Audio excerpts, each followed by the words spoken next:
अशोक सिन्हा जी जिन्होंने आयुष्मान भारत की CAG report लिखी, अभी मारवा जी ने थोड़ी देर पहले, जी सुन लीजिए, हमने भी आपकी बात सुनी, बहुत सारी चीजें बाकी हैं होनी। अरे सुनिए, हम, मुझे पता है आप तो नहीं सुन रहे हैं। अरे आप शांत रहिए, आपको हमारा जवाब तो चाहिए। कर्नल जी आप बैठिए। दीपक जी, तो ये अभी मारवा जी कह रहे थे कि वो मुख्यमंत्री जी को बधाई देना चाहते हैं कि उन्होंने पहली कैबिनेट में आयुष्मान भारत को दिल्ली में लाने की योजना पास करी, कि जो कमियां आम आदमी पार्टी की सरकार ने स्वास्थ्य मॉडल में करी थी वो आयुष्मान भारत पूरा करेगा। बिल्कुल सही बात है। आयुष्मान भारत सिर्फ एक योजना नहीं है, चमत्कारिक योजना है। बिल्कुल, मैं बताती हूँ, ऐसी चमत्कारिक योजना है, ऐसी चमत्कार, बिल्कुल दीपक जी सुनिए, ऐसी चमत्कारिक योजना है। बैठिए। ऐसी चमत्कारिक योजना है, 88,000 मरीजों का मरने के बाद इलाज कर दिया, ये सीएजी की रिपोर्ट बताती है। ये आप ऐसी चमत्कारिक योजना है, 2 लाख से ज्यादा पेशेंट की डिस्चार्ज के बाद सर्जरी करा दी, ऐसी चमत्कारिक योजना है। ऐसी चमत्कारिक योजना है कि 21,000 लोगों का इलाज अलग-अलग अस्पताल और रिपोर्ट पे चर्चा नहीं कर रहा, ये ठीक नहीं है। अब आप लोग आपको मैं फिर कहना चाहूंगा, सीएजी पर बात करिए। 3 दिन से सीएजी पर बात करिए। 4 दिन से 2 सीएजी, 2 अध्यक्ष महोदय, 2 सीएजी रिपोर्ट पे चर्चा हुई है, 2 सीएजी रिपोर्ट पे चर्चा हुई है। मैंने जब, और जो अध्यक्ष महोदय, पढ़ लीजिए दीपक जी, सीएजी की रिपोर्ट पढ़ लीजिए, अभी बहुत आस्था दी जो तथ्य आतिशी जी ने रखे हैं वो तथ्य अभी आप हमसे कह रहे थे गुमराह, सदन को गुमराह करने वाले हैं। ये सारे तथ्य भाजपा वाले को आपने यहाँ रखा है, इनका कोई ऑथेंटिक वो नहीं है, वाले कह रहे और ये राजनीति से प्रेरित आपके वक्तव्य का हिस्सा है। अध्यक्ष जी, पंजाब में पैसा लेते हैं, यही अनुरोध है, पंजाब में पैसा लेते जो हैं, तथ्य गुमराह करने वाले हैं पैसा लेते वो सदन की कार्रवाई से हटाया जाए। अध्यक्ष जी, पंजाब में पैसा लेते इस नाम से, ये आयुष्मान भारत का पैसा पंजाब में लेते हैं, वहाँ जाके उन्हें हॉस्पिटलों में देख के आते हैं, और यहाँ के कहते हैं बुरा। जी बैठ जाइए, आप बैठिए। सिरसा जी, 2 सीएजी रिपोर्ट अभी टेबल हुई, सीएजी से संबंधित बात रिपोर्ट के समय तो हम बाहर थे, और अध्यक्ष महोदय इनको शांत करा दीजिए। अध्यक्ष महोदय, 2 सीएजी की रिपोर्ट इस हाउस में प्रस्तुत हुई, 2 सीएजी की रिपोर्ट इस हाउस में प्रस्तुत हुई। जब पहले दिन, अरे कर्नल जी, दुनिया में बहुत सीएजी की रिपोर्ट से, कपिल पर्ची पकड़ा दीजिए इनको, एक पर्ची पकड़ा दीजिए इनको इस मुद्दे पर। अध्यक्ष महोदय, 2 सीएजी की रिपोर्ट इस हाउस में प्रस्तुत हुई। तो बैठ जाइए।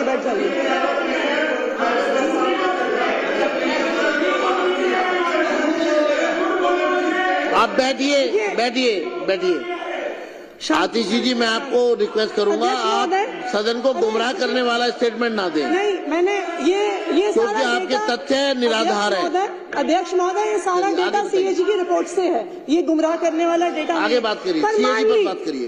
पिछले 3 दिन तो अध्यक्ष महोदय ने हमें बाहर सड़क पे रखा, आज हम हाउस में हैं, लेकिन अच्छी बात क्या है कि जो रिपोर्ट, जो सदन की प्रोसीडिंग है, वो यूट्यूब पर भी आती है, तो हम यूट्यूब पर भी देख रहे थे कि क्या चर्चा हो रही है। तो मैंने गिनती करी थी, हो सकता है वो गिनती गलत हो सकती है, लेकिन सीएजी की पहली रिपोर्ट जो प्रस्तुत हुई, एलजी साहब का अभिभाषण, और आज तो सीएजी की दूसरी रिपोर्ट प्रस्तुत हुई है। मेरे ख्याल से भारतीय जनता पार्टी ने, शायद ये आंकड़ा गलत हो सकता है, इसको मुझे करेक्ट कर लीजिएगा, 55 लोगों ने अभी तक अपनी बात रखी है पिछले 4 दिन में अंदर। और क्या बात रखी? अध्यक्ष महोदय ने मुझे एक चिट्ठी लिखी थी कि सदन की गरिमा बनाए रखने की जरूरत है, कि गरिमा सदन में होनी चाहिए।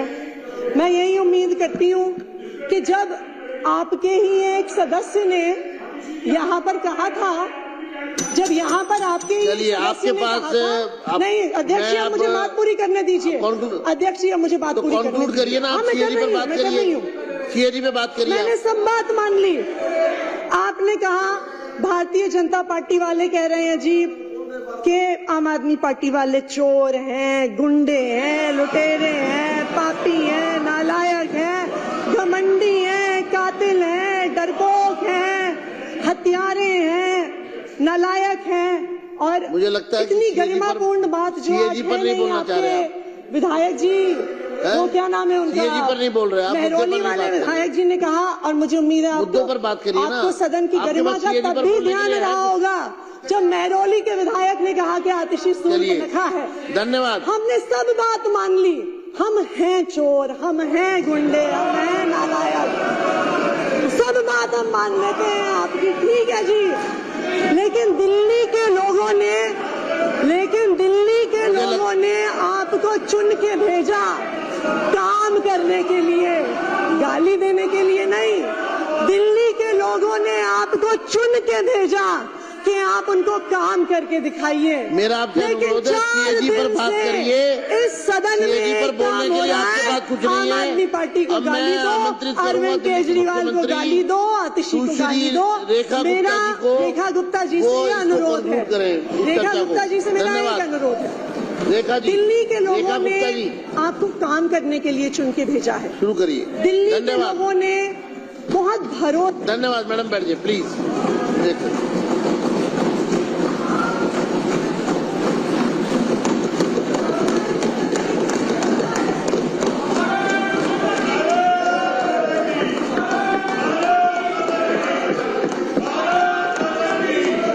कृपया शांत हो जाए, सभी लोग शांत हो जाए। रेखा जी शुरू करेंगी,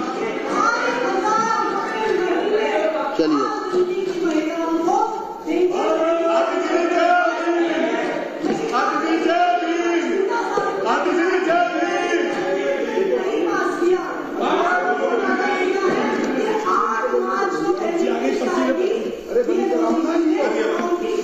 आप अपनी सीट पे बैठिए।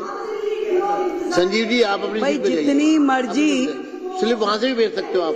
कमियां आम आदमी पार्टी की रही हो, जो कि कितनी भी कमियां रही हो, परंतु एक अच्छी बात आम आदमी पार्टी के नेताओं में ये जरूर है कि आखिरी में गलती मान लेते हैं। एक बार जोरदार तालियां। आज स्वयं आतिशी बहन ने कहा कि हम बाकी सारी चीजें जो उन्होंने एक्सेप्ट करी, आप सबने जो कही बहुत बढ़िया बात है। और इसी प्रकार केजरीवाल जी ने स्वयं माना कि मैं यमुना साफ नहीं कर पाया, मैं पानी नहीं दे पाया, मैं गलती मानता हूँ, मुझे और समय दे दिया जाए। ये बहुत अच्छी बात है कि आखिरी में आकर के अपनी गलती मान लेना भी एक गलती का सुधार है।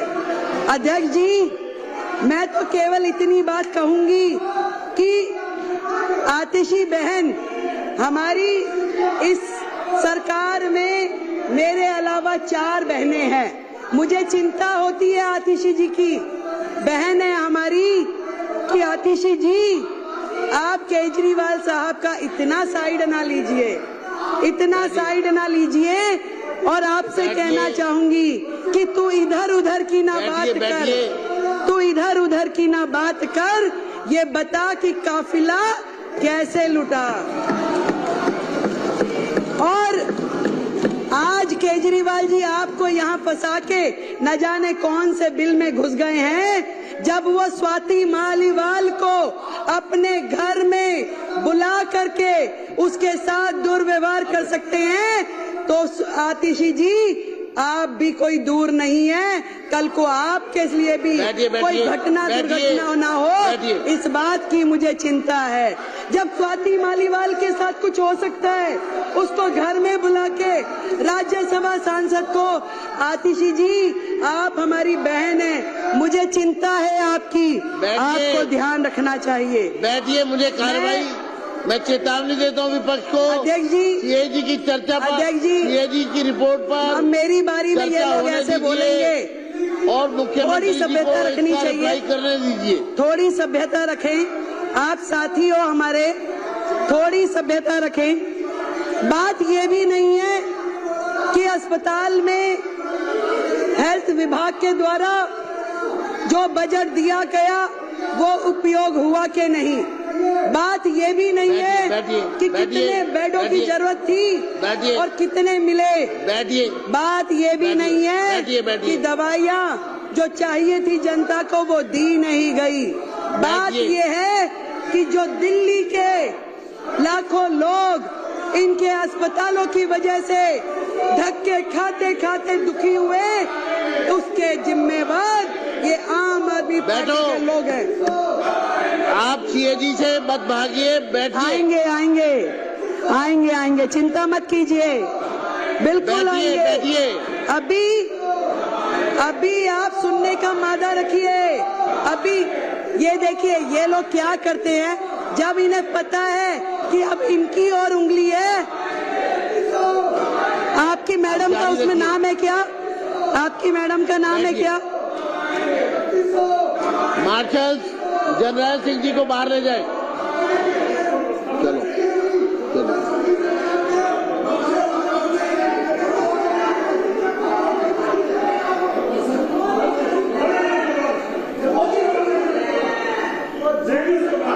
धन्यवाद, धन्यवाद अध्यक्ष जी, धन्यवाद, धन्यवाद। इस तरीके से हाउस का समय बर्बाद करना असल में तो इनकी नीयत ही नहीं है। इन्हें मालूम है कि ये जो रिपोर्ट, अभी तो केवल मात्र 2 रिपोर्ट सदन पटल पे लाई गई हैं, तो इनके होश उड़ गए हैं। पूरे के पूरे अखबार, पूरा मीडिया, पूरे चैनल्स रोजाना सुबह से शाम तक इनके काले चिट्ठे खोलते हैं और ये सोच रहे हैं कि बाकी की 12 आ जाएगी तो इनका क्या हाल होगा, क्योंकि ये पूरी तरीके से सर तक भ्रष्टाचार में डूबे हुए हैं। केवल ध्यान डाइवर्ट करने के लिए अलग अलग प्रकार के मुद्दे लेकर के आते हैं। मैं आपको अध्यक्ष जी बताना चाह रही थी कि सिर्फ ये विषय नहीं है कि जो अस्पताल में बजट कम यूज हुआ, कोविड के समय बजट कम यूज हुआ, कम बिस्तरों का उपलब्ध कराए गए। बात यह है कि उस समय के दौरान जो लाखों लोगों ने तकलीफें सही, जो मरीजों के दिल पे गुजरी, जो पूरी तरीके से अस्त व्यवस्था देख करके डॉक्टरों के मन पे गुजर रही होगी, वहां के स्टाफ पे गुजर रही होगी, जो परिवार जानों के साथ घटनाएं घट रही होंगी, आज उसको सोचिए तो दिल दहल जाता है। शर्म आनी चाहिए उनके माननीय विधायक को कि जब अशोक गोयल जी कोविड की चर्चा कर रहे थे, परिवारजनों के मरने की बात कह रहे थे, शमशान घाट पे जगह नहीं मिल रही, ये बातें कह रहे थे, तो वो विधायक मुंह खोल के जो हंस रहे थे, शर्म आनी चाहिए। मैं आज इस सदन के माध्यम से ये पूरा का पूरा दिल्ली सरकार का स्वास्थ्य विभाग और दिल्ली सरकार के अस्पताल स्वयं बीमार हैं, खुद ही बीमार हैं। इसको इलाज की जरूरत है। पहले एक एक उनका डिपार्टमेंट, एक एक चीज, डॉक्टर बेबस है, पूरी व्यवस्था बेबस है। आपदा के पिछले ये 10 साल स्वास्थ्य के नाम पे केवल भ्रष्टाचार हुआ है अध्यक्ष जी, केवल भ्रष्टाचार। केवल वो मुद्दे नहीं है जो इस सीएजी की रिपोर्ट में है। बात यही खत्म हो जाती तो और बात थी, बात तो अभी शुरू हुई है। अभी तो इनके काले कारनामे खुलने शुरू हुए हैं। आज जब मैं अधिकारियों के साथ बैठी और मैंने उनसे पूछा कि बताइए भाई क्या है, तो मुझे ये समझ में आई कि मरीजों को नकली दवाइयां और नकली मरीजों को असली पेमेंट की गई उनके नाम पे असली पेमेंट की गई। और मोहल्ला क्लिनिक की तो जो हालत है, मोहल्ला क्लिनिक की तो ये हालत थी जहां मरीज भी नकली, जहां पे टेस्ट भी नकली, जहां दवाइयां भी नकली, परंतु एक चीज असली रही, पेमेंट असली। पेमेंट असली हुई है, बाकी सब कुछ नकली। कितने मरीज आते हैं, अस्पताल बंद में भी पेमेंट हो जाती है। करोड़ों रुपए की मोहल्ला क्लिनिक के नाम पे पेमेंट्स हुई, परंतु उसकी कहीं से कहीं तक कोई भी अकाउंटेबिलिटी नहीं है। सफाई के नाम पे घोटाला, दवाई के नाम पे घोटाला, टेस्ट के नाम पे घोटाला, इलाज के नाम पे घोटाला, बेड के नाम पे घोटाला, भर्ती के नाम पे घोटाला। घोटालों की सरकार केजरीवाल। ना डॉक्टर, ना नर्स, ना पैरामेडिकल हमारा स्टाफ। कितनी कमियां हैं वो मेरे बाकी के साथियों ने बताई।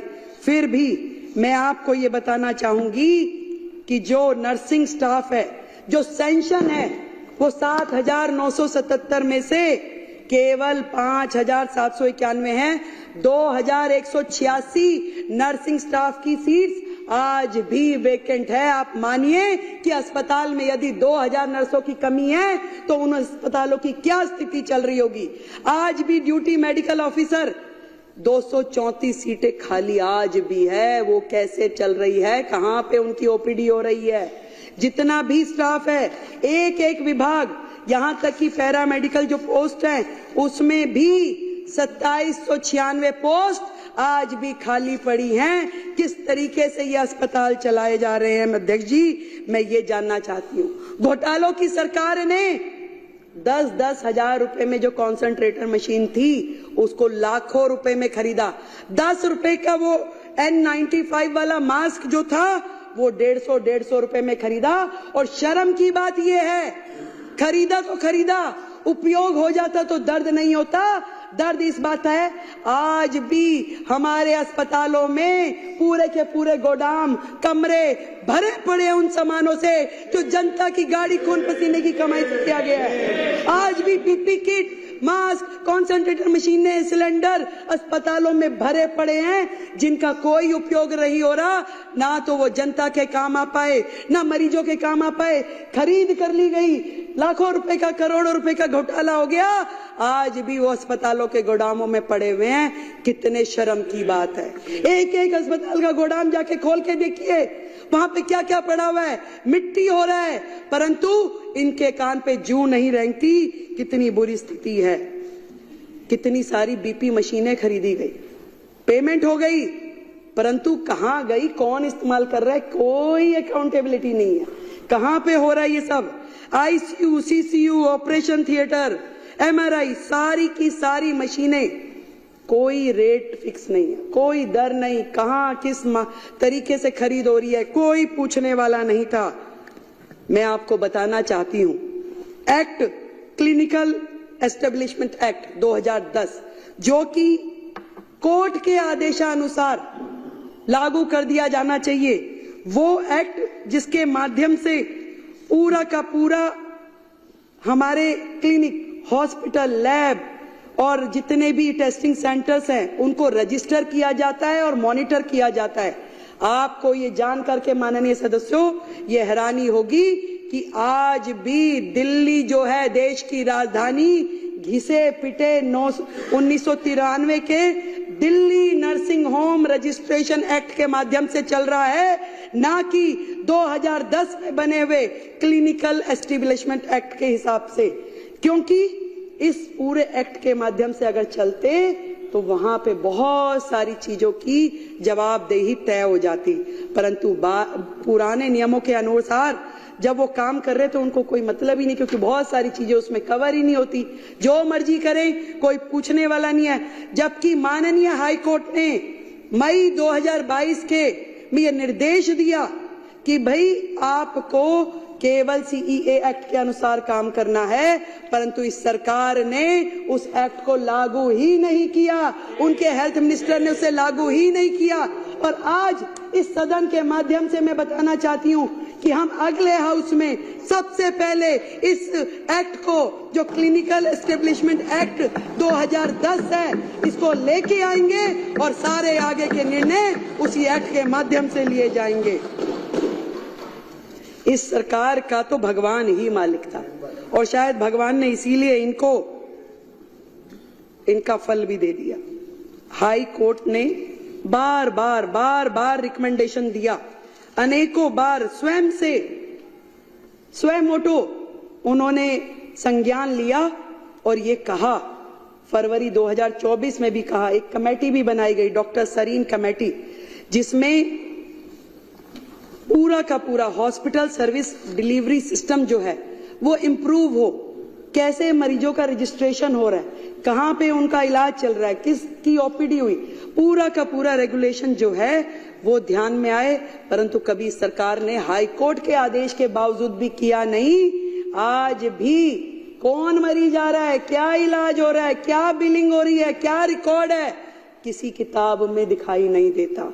हाई कोर्ट के आदेशानुसार उसके कहने के बावजूद उन्होंने स्वयं ऑटो रिकमेंडेशन दिया कि आपका स्वास्थ्य विभाग गलत काम कर रहा है, जीरो है, इस पे लागू की जाए डॉक्टर सरीन कमेटी की रिपोर्ट्स। परंतु केजरीवाल और उनकी सरकार ने इसे लागू नहीं किया। कितने शर्म की बात है। मैं आपको बताना चाहती हूं 24 हॉस्पिटल जो इस सरकार के कार्यकाल में शुरू हुए, करोड़ों करोड़ रुपए के बजट से एक भी अस्पताल का काम पूरा नहीं हुआ सर, एक भी अस्पताल का काम। 24 की रिपोर्ट तो नहीं बोल पाऊंगी, ये सारी है, पर कुछ आपको एग्जाम्पल देती हूं। आपको बताना चाहूंगी एलन हॉस्पिटल, जिसका इनिशियल सैंक्शन कॉस्ट जो था 533 करोड़ था, शुरू हुआ 2019 में, परंतु आज की डेट में भी 2019 से अब तक 65% काम कंप्लीट हुआ है। और रिवाइज कॉस्ट जब आई तो 1135 करोड़ रुपए की, डबल ऑफ द कॉस्ट, और आज भी काम पूरा नहीं हुआ।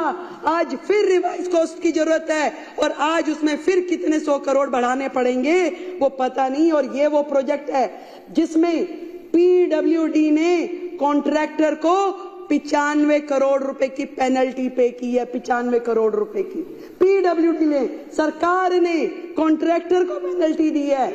क्या ये सरकार, इस 95 करोड़ का हिसाब कौन देगा? इस 95 करोड़ जनता के पैसे का भुगतान कौन करेगा? ये सुन नहीं सकते थे, इसलिए यहां से चले गए। यहाँ इन्हें पता दिया होगा कि भाई मैडम ये बोलने वाली है। 7 अस्पताल जो कि कोविड टाइम में होने थे, बनने थे, जो कि कोविड टाइम में विशेष रूप से आईसीयू हॉस्पिटल बनने थे, एक भी अस्पताल बना ही नहीं। कोविड आया चला गया, एक भी अस्पताल नहीं बना, कोई तो शुरू ही नहीं हुआ। कोई आज भी केवल पोटा कैबिन जैसे स्ट्रक्चर खड़ा कर दिया गया जिसमें कि एक भी फैसिलिटी ऐसी नहीं है। आज भी वो जो 1216 करोड़ रुपए के अस्पताल है वो मिट्टी हो गए हैं, जीरो हो गए हैं। आज भी उनको वर्केबल कंडीशन में लाने के लिए और 1200 करोड़ रुपए लगा दें तो भी कामगार नहीं है, तो भी वो उपयोग नहीं होंगे। इसका हिसाब कौन देगा? ये बात इनको पता थी, इसलिए वो यहां से चले गए। एक अस्पताल करोड़ों करोड़ रुपए का, एक भी अस्पताल का काम इन्होंने पूरा नहीं किया। ये जो ज्वालापुरी में एक अस्पताल था जिसकी सैंक्शन कॉस्ट 319 करोड़ रुपए थी, उसके बाद रिवाइज किया गया। मंत्री जी विजिट करने गए जी, वहां 8 फ्लोर का अस्पताल बनना था। मंत्री जी के मन में आया कि नहीं भाई, इस पे 2 फ्लोर और बढ़ा दिए जाए। उन्होंने आदेश दे दिया कि 2 फ्लोर और बढ़ा दो। ना वो 2 बने ना वो 8 हुए। पूरे के पूरे अस्पताल ऐसे 2 अस्पतालों में उन्होंने किया, मादीपुर में और ज्वालापुरी में, और दोनों अस्पताल आज भी पेंडिंग है। एक की कॉस्टिंग जो थी 319 करोड़, दूसरे की 320 करोड़, जिन पे आज तक एक्सपेंडिचर भी हो चुका है। एक पे 247 करोड़ और दूसरे पे 252 करोड़, पर उसकी वैल्यू मिट्टी हो गई, कुछ भी काम आने की स्थिति में नहीं है। मैंने अधिकारियों से पूछा कि बताइए भैया, ये 24 अस्पतालों को कैसे वर्केबल कंडीशन में लेके आएंगे, क्या करेंगे? वो कह रहे मैडम, इतना अनप्लैंड वे में काम होता था, किसी को यही नहीं पता था कि अस्पताल है तो उसमें क्या क्या चीज की आवश्यकता है। वहां पे मोर्चरी होनी चाहिए, वहां पे आईसीयू होना चाहिए, वहां पे रिसेप्शन होनी चाहिए, कि वहां पे क्या होना चाहिए। एक प्रोजेक्ट में इतनी खामियां है कि इसके लिए अलग से एक कमेटी बनानी पड़ेगी और उस समय के तत्कालिक अधिकारी भी जो हैं उनको भी कटघरे में खड़ा किया जाएगा कि ऐसे अनवर्केबल जो प्रोजेक्ट है उनको सैंक्शन कैसे किया गया, कैसे उसमें करोड़ों रुपए की लागत लग गई। अगर इन 24 प्रोजेक्ट की इन प्रोजेक्ट की कॉस्टिंग ही अगर हम कैलकुलेट करें तो भी दिल्ली का करोड़ों करोड़ रुपए का नुकसान हो चुका है। ये बात इनको जवाब देना पड़ता, इसलिए ये हाउस में से चले गए हैं। एक और बात बताना चाहूंगी, 2014 के बाद से लेके अब तक एक एक्ट होता है, एसेंशियल ड्रग्स की लिस्ट बनती है। सरकार वो लिस्ट बनाती है कि आपके जितने भी लोकल प्रिक्योरमेंट जितनी हो वो उसके माध्यम से हो, वो दवाइयां जो है उस रेट पे और वो दवाइयां खरीदी जा सके। 2000 के बाद से इन्होंने एसेंशियल ड्रग लिस्ट बनाई ही नहीं, उसी लिस्ट पे काम करते रहे। जबकि किसी राज्य में वो 1 साल में रिवाइज होती है, किसी में 2 साल में होती है, परंतु होती जरूर है। उसको ऐसा नहीं होता कि सालों साल चलाए रहो। और इसका नुकसान ये हुआ कि हर अस्पताल ने अपनी ही लिस्ट निकालनी शुरू कर दी, अपना ही लोकल काम करना शुरू कर दिया।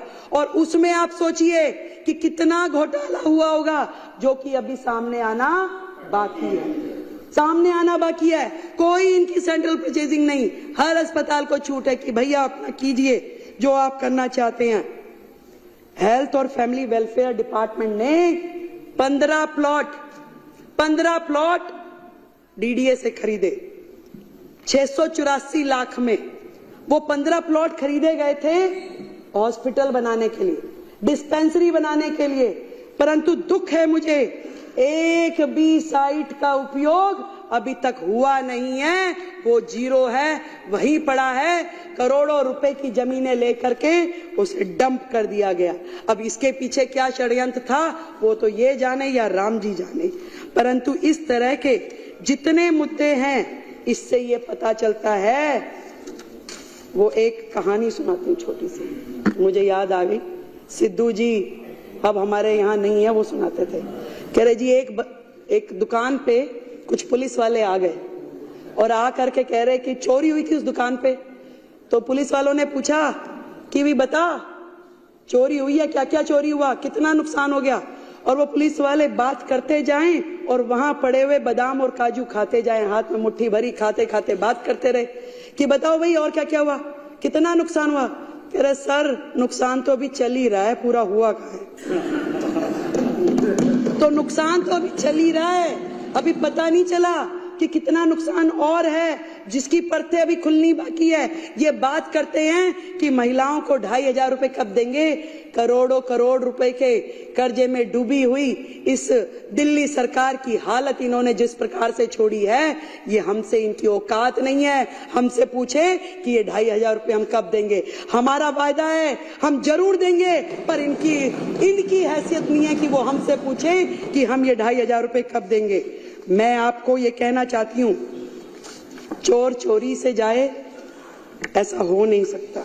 ये चोरी की जो आदत है इनकी लगातार जिस तरीके से चल रही है, बच्चों के स्कूल के क्लासरूम में चोरी, सड़कें बनाने में चोरी, इलाज में चोरी, ठेकों में चोरी, शराब तक में चोरी, जितने भी काम है प्रदूषण में, यमुना सफाई में, सब में चोरी। चोरी यहीं रुक जाती तो शायद पता चलता, पर उससे बड़ी चोरी एक और बताती हूँ। यहाँ तक कि दिल्ली सरकार के सोशल मीडिया हैंडल्स की भी चोरी। दिल्ली सरकार के social media handle, CMO Delhi के ये अकाउंट माननीय केजरीवाल जी ने तुरंत जैसे ही सरकार बदली, केजरीवाल एट वर्क करके अपने हैंडल में तब्दील कर लिया। क्या ये उनकी प्रॉपर्टी है? ये दिल्ली सरकार की प्रॉपर्टी है। ये आतिशी जी का ये अकाउंट, ये भी आज तक इन्होंने वापस नहीं किया। चाहे इंस्टाग्राम हो, चाहे फेसबुक, चाहे ट्विटर, एक भी अकाउंट ये इन्होंने वापस नहीं किया। हमने इनकी कंप्लेंट दर्ज कराई है। जो सोशल मीडिया अकाउंट की भी चोरी करके ले गए, उनसे आप क्या उम्मीद करोगे कि वो और क्या छोड़ के जाएंगे। अध्यक्ष जी, इतना कहना चाहूंगी, 10 साल दिल्ली बेहाल, 10 साल दिल्ली बेहाल, कर गए कमाल, कर गए कमाल। नोटंकी भ्रष्टाचार चाल पे चाल, वाह रे केजरीवाल, वाह रे केजरीवाल। इस बुरी स्थिति में दिल्ली को पहुंचाने के बाद भी कहते हैं ना, एक तो चोरी ऊपर से सीना चोरी। ये लोग यहां खड़के कुछ बोलने की हैसियत में नहीं है अध्यक्ष जी। ये हमारी ओर उंगली उठाने के से पहले ये देखे कि जो उंगलियां इनकी तरफ है उसका जवाब तय करके आए। आज जिन परिस्थितियों में हमें दिल्ली सरकार मिली है, हम अपनी पूरी मेहनत के साथ में काम कर रहे हैं। एक एक विभाग जिस तरीके से कर्जे में डूबा है, जो उसकी हालत है, सबको समझने में, सबको उठाने में न जाने हमें कितना वक्त लग जाएगा। परंतु हमारी नीति और हमारी नीयत स्पष्ट है, साफ है, ईमानदारी से काम करना चाहते हैं। और हमारी ये पूरी टीम, मैं और मेरे पूरे मंत्री, सभी विधायक दिल्ली को इस भयंकर स्थिति से बाहर लेके जाएंगे और वो सारे काम करेंगे जो दिल्ली के हित में है। आज इस सदन के माध्यम से मैं बताना चाहती हूँ, अभी केवल 2 रिपोर्ट आई हैं अध्यक्ष जी, अभी बाकी आनी बाकी है।